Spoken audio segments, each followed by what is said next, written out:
I think it was pure in intention, and I think it was meant to encompass all children: Hindu children, Muslim children, Christian children, Jewish children, atheist children. I think it was very general, and I'm gonna give him that one. I'm not. Okay. I'm not, because You're wonderful to see. You ought to be in pictures. Oh, what a hit you would be. you asked for this, Steve. Yeah. Why are we talking about Sound of Freedom? Did I ask for this? I don't remember asking for this. I don't remember. Okay.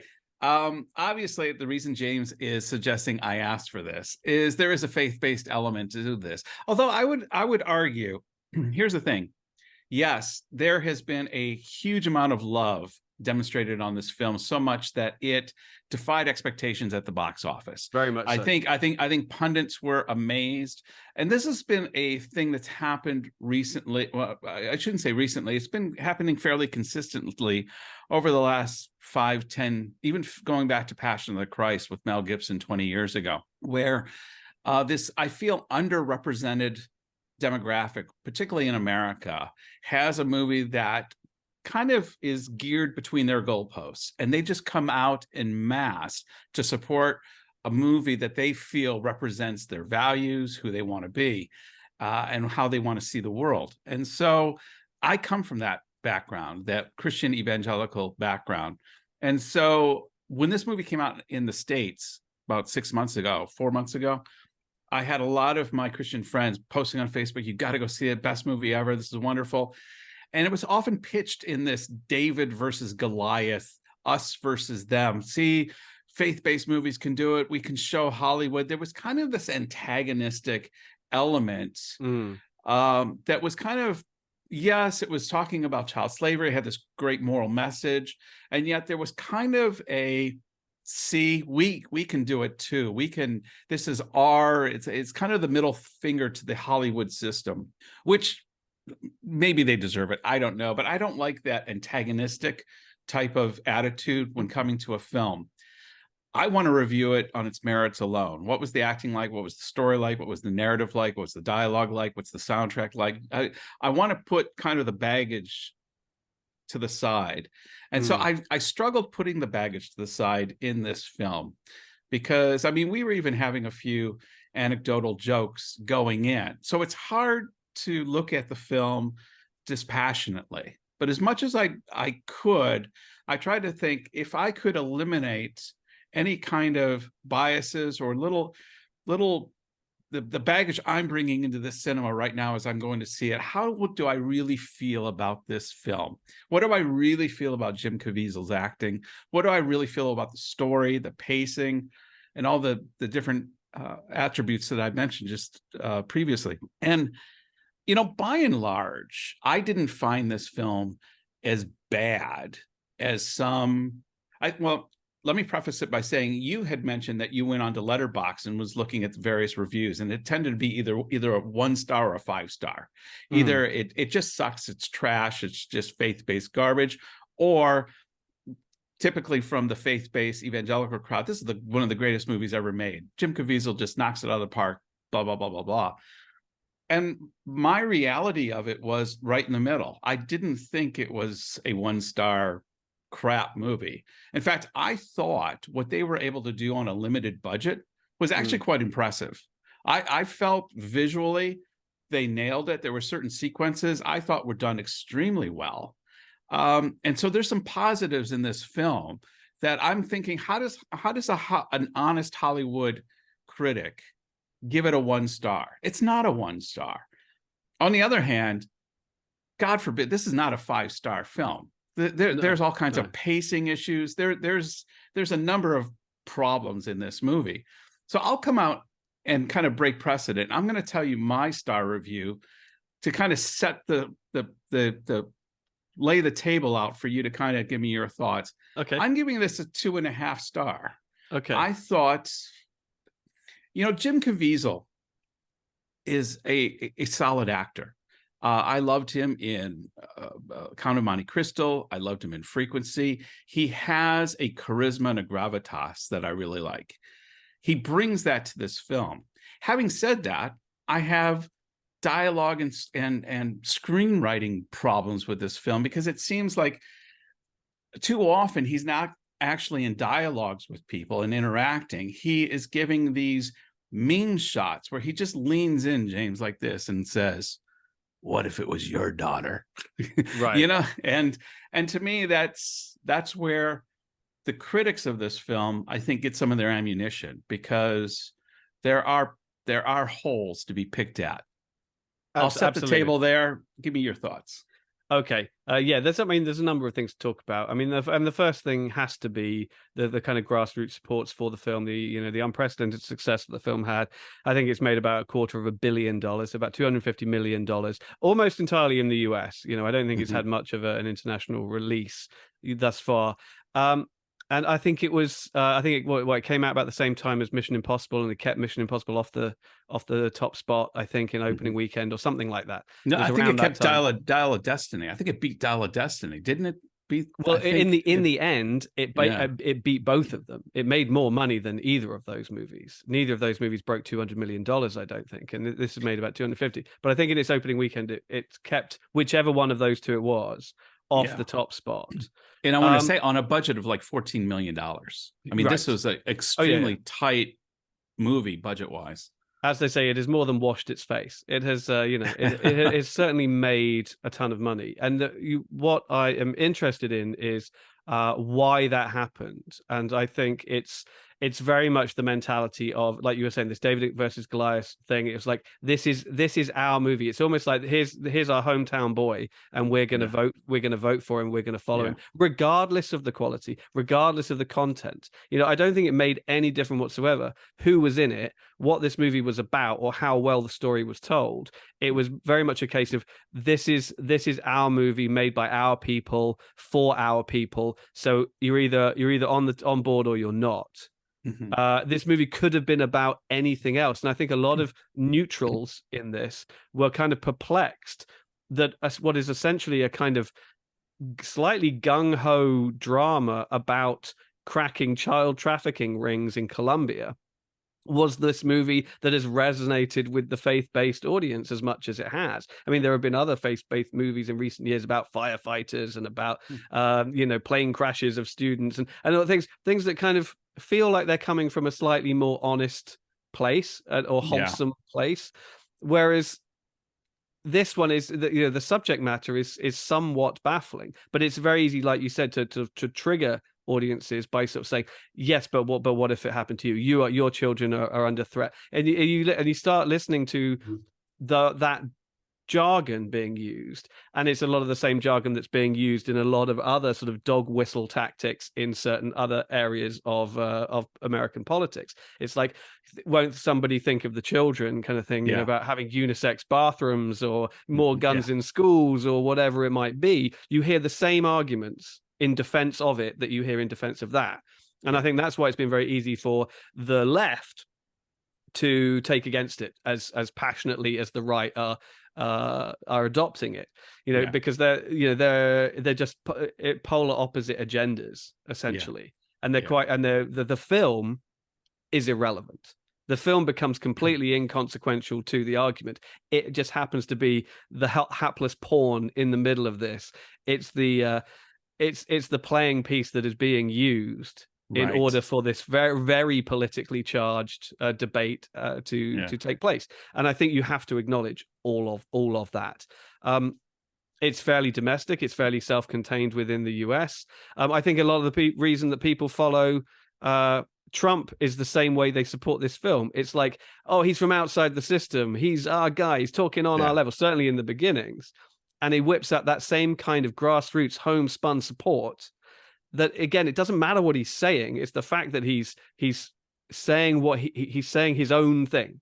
Yeah. It doesn't matter what he's saying. It's that he's not towing the line. He's not, doing what everybody else is doing. He's an outlier. He's a maverick, blah, blah, blah. And this film is very much the same thing. Now, I noticed, I want to get onto the film itself. Yeah, I was just going to say, because you've highlighted the problem with this is nobody actually talks about the film, or if they do, it's a secondary consideration to the politics that surround it. Right. And I think that's kind of the problem. And if you're going to actually review the film, you need to actually review the film.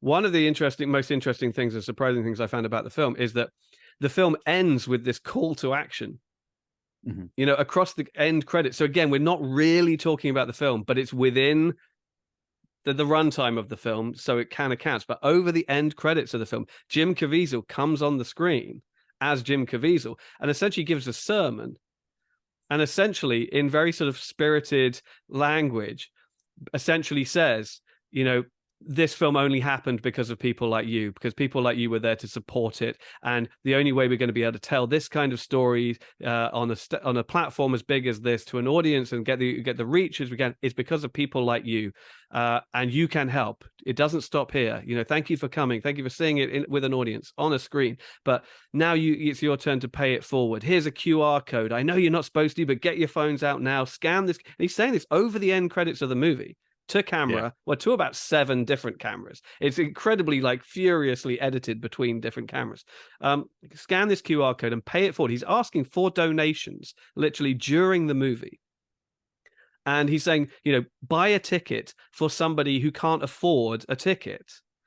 You know, whether that and what seems to have happened is something that you see happening in other places, particularly in mainland China, actually quite a lot, is when, you know, because you know that the Chinese film industry has now been essentially co-opted as a full-blown sort of propaganda machine, sometimes a bit more subtly than other times. But there are these very sort of deliberately sort of propagandist pro-communist party historical epics that are being made, right? And some are very popular legitimately, and some are not so popular, and the government doesn't want to lose face. And so what you get is you get them buying up tickets, buying up screenings. So you've got sold out screening all over the country. And when you walk into the room, there's nobody there. You know, nobody is going to this movie. They're just buying all the tickets. And that's what's been happening with this movie as well. Yes, lots and lots of people have gone to see it. What is also happening in addition to that is that people during the end credits are following Jim Caviezel's lead. They are scanning the QR code. They are paying it forward by buying a ticket for somebody who cannot go. But no one's going. You're just buying another ticket. So you're selling out another screening, but for nobody. I mean, there might be some organized church groups going to these screenings, but there have been numerous reports of this also happening at cinemas across the US where it is playing to empty houses that are sold out. And so, yes, it's selling the tickets, sure, but but it's not being shown to people. Right. It is just screening to an empty room, and yes, somebody has paid for those tickets. So, on the one hand, you can say yes, the box office numbers are legitimate because that amount of money has been paid for, you know, for screenings, but that doesn't necessarily equate as closely to the number of people who are actually going to watch it. So it's a slight sort of accounting. Little tweak, you know. Is it illegal? I don't think it's illegal, but it's also sort of deliberately it's hacking the system a bit. Yeah, they're gaming. It's gaming the system. They're gaming the system. I still haven't got onto the movie. I totally agree. I was going to say one other aspect about the saving the children metaphor. It's not a metaphor, but it's part of a grander theme, in that there's not everyone, but there is a noticeable chunk of that audience who is bought into the idea of the other side, the liberals, the left, involved in sex rings and things that use children. Oh, the QAnon stuff. Yeah. The QAnon, the high end, not everybody agrees with that, but there is a portion there. And then descending from that, and this is people I know who will rail about the liberal agenda that is affecting children with transgendered issues, with pornography. And so there is this general theme across that demographic in America that our children are at terrible, terrible risk by the most nefarious forces out there. And so on the big screen, they are seeing in full color on this huge storyboard that fear personified. The worst people, the most nefarious, the worst thing that we could think happening to our children is happening there, and it stirs those emotions, and it's reinforced on right-wing media, Fox News, about the damage that's happening to your children. And I'm not even suggesting that there's not some of that that's legitimate and needs to be considered. Sure. But it's more frenzied in nature. And so I think that that's where another impetus for the mass clinging onto this film comes from. Absolutely. I mean, I don't think anybody going to disagree with anybody else on one thing, and that is child trafficking is bad. All human trafficking is bad. Yeah. Sex trafficking is bad and should be clamped down on. Should be stopped completely. Absolutely. Yes, our children should be protected from being abducted and turned into sex slaves. Yes. Yes. We are all in agreement that that's absolutely fine. And there's one thing Jim Caviezel taught me in this film: don't trust pedophiles. That's it. Nobody can trust a pedophile. Nobody should trust a pedophile. That's right. And I trusted you. Never trust a pedophile. Never trust a pedophile. It's like wise words, mate. Wise words. Okay. I leaned over to Liz and I said, I'm going to get that on a t-shirt. I'll never trust a pedophile. There, and on the back it's like God's children are not for sale, which seems to be the kind of the rallying cry tagline quotation from this that everybody seems to be running with. Why only God's children? Why not all children? I think this is. I think that's what he means, though. I think he means all. No, I think he means God's children. I think that's I would disagree with you. I would disagree with you on that. I'm going to give them the benefit of the doubt.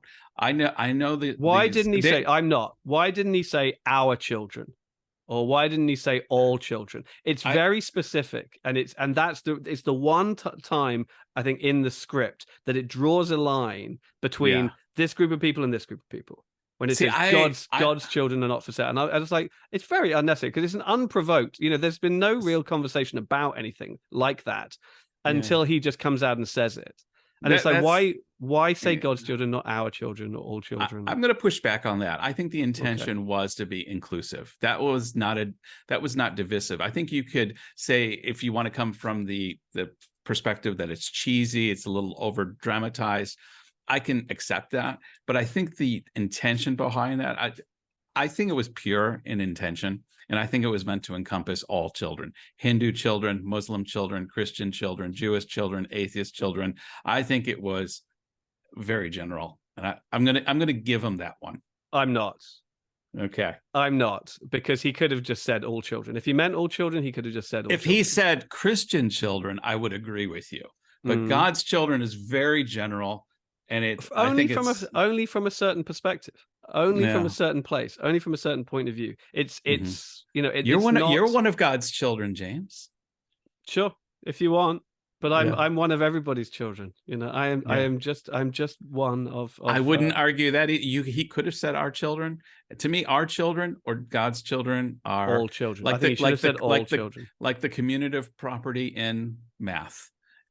What it immediately does is it immediately says that the people doing this are not God's children, and that they are heathens, and they are evil, and they are other, and yes, they are definitely evil, and everything they're doing that. But I think it's putting an us and them where there are already us and thems, and it's just delineating by religion unnecessarily and unperfect. Anyway, I do want to get on to the movie itself, which I'm kind of on the same page as you, actually.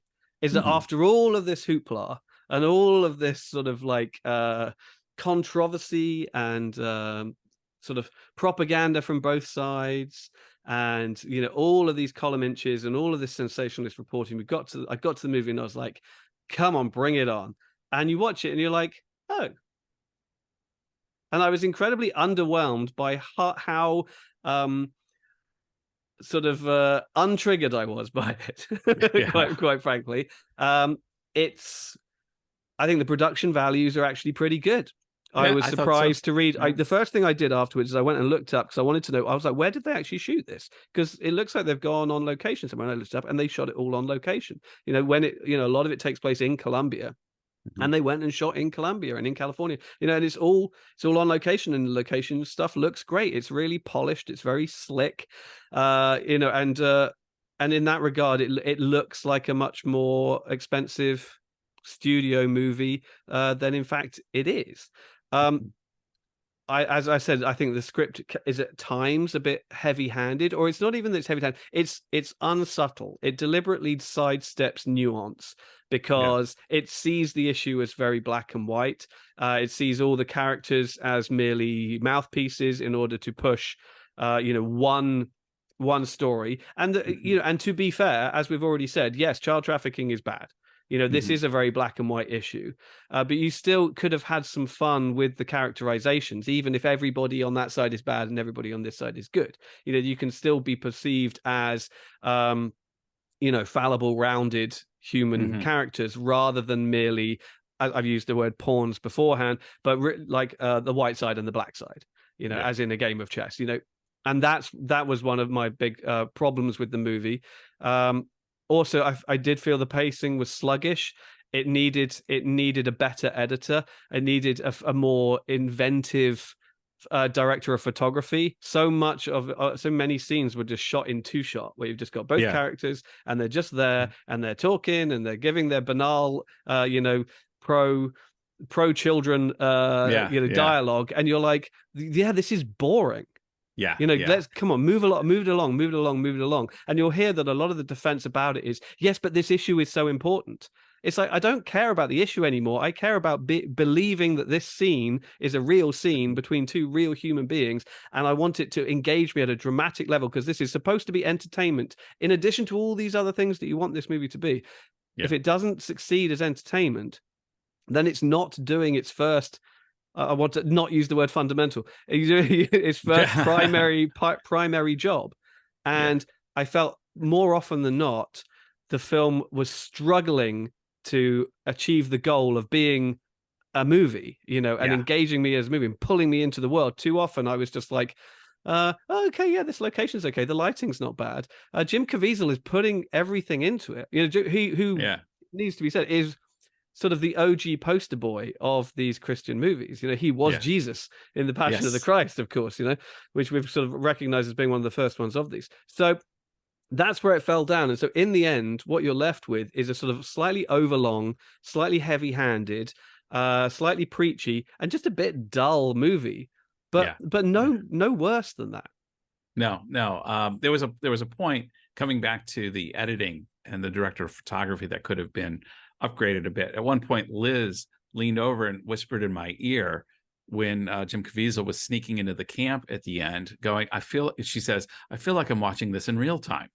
And it's true, where you're just thinking, come on, let's get this moving. This is not helping. This pacing is not helping the narrative of the film at all. So it clocks in about 2 hours and 15 minutes, I think. Easily you could knock 15 minutes off of this film without half an hour. I think it could clock in at 100 minutes without even cutting a single scene out, just by tightening up, shortening each scene, tightening it all up. It feels like what they've done is that they've hired competent craftsmen rather than filmmakers to do this. People who know how to use a camera, know how to light a room, know how to read their lines and make it sound like a human is saying it, rather than a mouthpiece or whatever. And that's enough, because the subject matter, the production itself is somewhat politically charged. You're only going to be able to attract certain, or it will discourage certain people from perhaps wanting to be involved in it.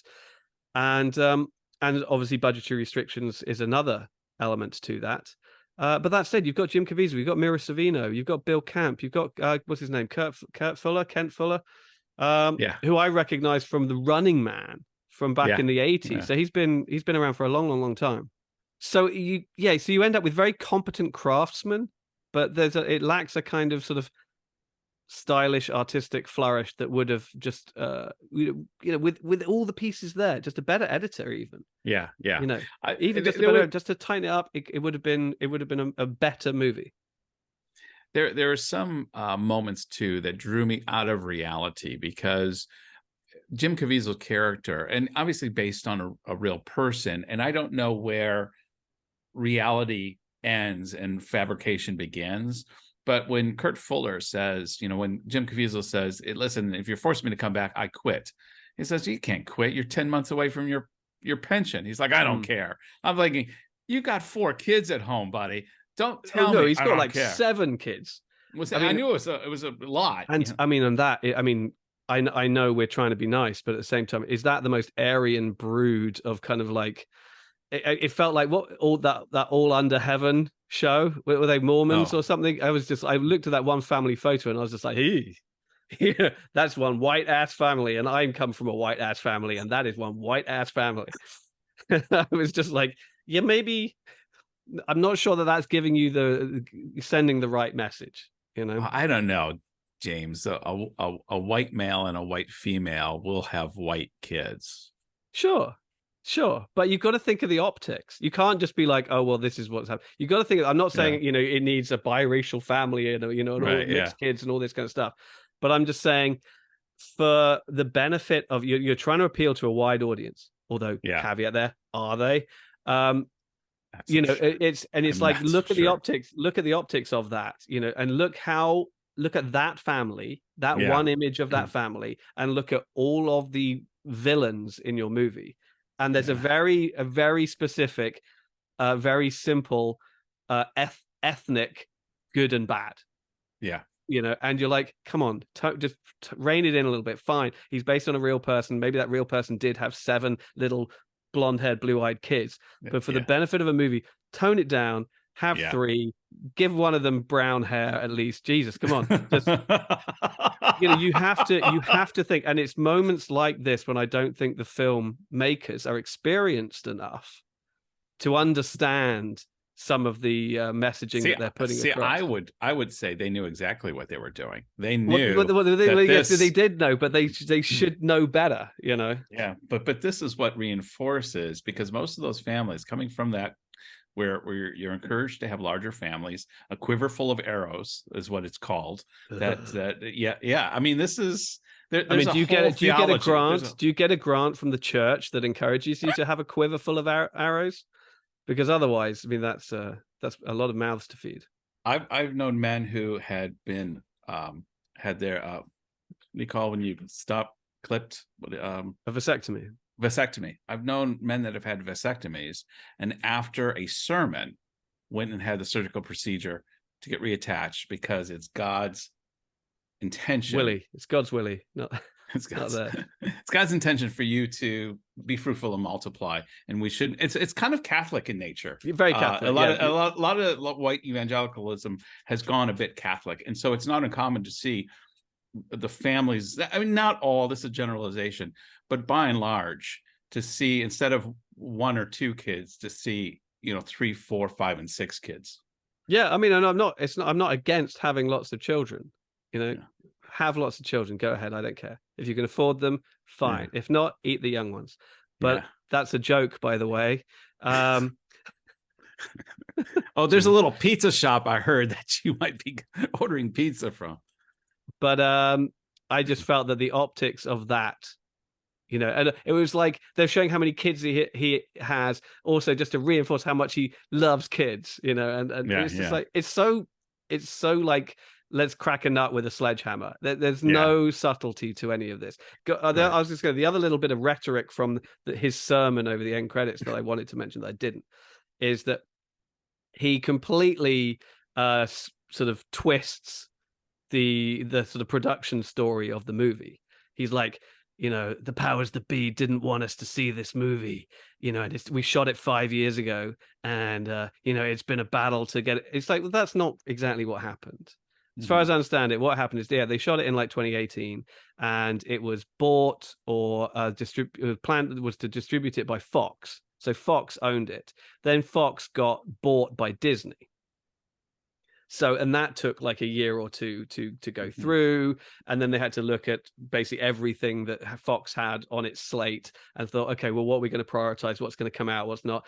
And Disney decided that movie was not a priority. It's just this little low budget, movie about child trafficking. It's not really our priority right now. We want to deal with all these big franchises and what have you, and we'll get to it. So it did. It sat on a shelf, and then there was COVID. Like a year after that. So COVID is now over, and during that time, the producers got upset, and they were like, "We want our movie back." And so there was this sort of crowd-funded. This is where they got all the church support. I understand is they went through the churches. They crowd-funded enough donations to buy back the rights of the movie. This company called Angel Films, which obviously is a very Christian company. They bought back through crowdfunding, through churches. They bought back the movie, and then they've gone out and released it. And good for them. Well done. They did. They saw an opportunity, got the money. I hope all those people who crowdfunded are getting their slice of the pie now that it's made $250 million. I doubt they will. But now the movie is coming out. And yes, Disney may not have been in any hurry to have released it, because why would they? It's this tiny little low budget movie about child trafficking. But the way that narrative is reappropriated in the speech over the end credits, as, you know, basically this is the big man was trying to keep us down, and this is the movie they didn't want you to see, but we won, we got it back. And it's like, that's not true. That's a misrepresentation of what happened deliberately in order to stoke this sort of fundamentalist agenda. I'm glad you filled in the blanks for me, because when I watched the sermon at the end with you, and he was talking about the challenges and all these elements that was keeping them from this movie coming forward, I'm thinking that's the story of every movie that's ever been made. Anybody who's watched behind the scenes of how a film came, you watch about how The Godfather was made. There was so much crap that they had to deal with to get that movie out. Anybody who's done any kind of filmmaking knows the huge amount of effort it takes to get it from conception up to the big screen. But like you said, they run a narrative that's the forces, the man, those satanic forces are arrayed against the army of light. The pedo cabal. Yeah. It's yes, you're right. Every movie, I mean, the creative against the executive, the business side of it versus the artistic side, there is always friction. There's always pushback even from a studio that plans to release it as soon as possible. Mm-hmm. They'll still push back and be like, can you change that? Can you cut it down to under 2 hours? Can you do this? Can you do that? The director can't then turn around and go, yeah, the man was trying to keep me down. This is the movie they didn't want you to see. It's like, what are you talking about? That's not true at all. And just because it took a little bit of time, and because of the Disney takeover and then COVID, people weren't getting their investment back, and so this company, Angel Films, decided to buy back the movie and take control of it. Doesn't mean they're out to get you. Yeah, no. But that is the running narrative that demographic in the States has had force fed to them, by and large, since the 80s, and it was ramped up to 11 when Fox News went on the air. Mm-hmm. And it's been this constant reinforcement of there are these forces out there that control everything, and they're arrayed against the forces of God and good average Americans, hardworking Americans. And now, and this is where I would agree, I think you and I chatted about this, there are underrepresented groups in America, not just evangelical Christians, that don't have their stories being told on the big screen. And so I'm hugely in favor of people's stories being told. I think Hollywood is starting to get the idea that their narrow vision of what people want to see on the big screen is much broader than they anticipated, and they better get with the picture, because there's money to be made with good stories aimed at demographics that want to see their stories told.